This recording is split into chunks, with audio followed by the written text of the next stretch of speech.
To a crowd in Memphis, Tennessee, on April 3rd, 1968, the Reverend Dr. Martin Luther King Jr. said these inspiring and encouraging words. "I don't know what will happen now," he said. "We've got some difficult days ahead, but it doesn't matter with me now, because I've been to the mountaintop. And I don't mind. Like anybody, I would like to live a long life.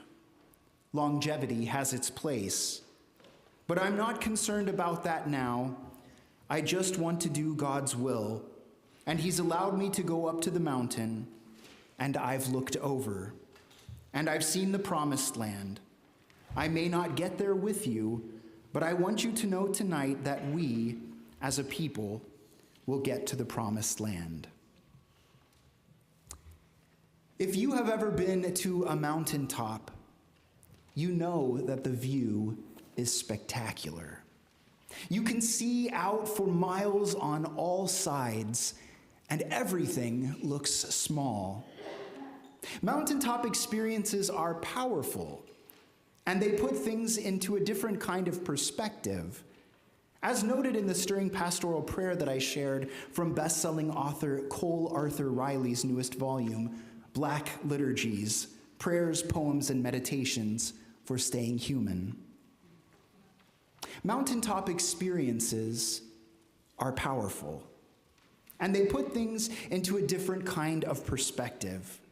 This was certainly true of Dr. King's mountaintop and its bird's eye view of justice for Black and brown Americans, and it's true in our reading from Mark's Gospel. Before them, and his clothes became dazzling white.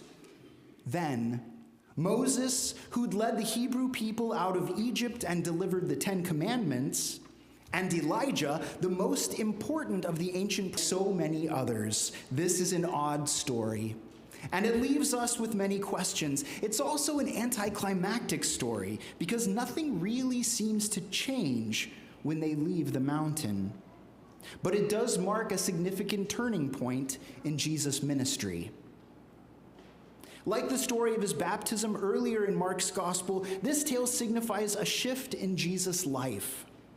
The baptism story signaled the start of his public ministry, and this story, the transfiguration story, the worst part of a mountaintop experience, though, is coming back down. When I was in high school, heart-rending testimonies and thousands of youths making changes after dramatic preaching.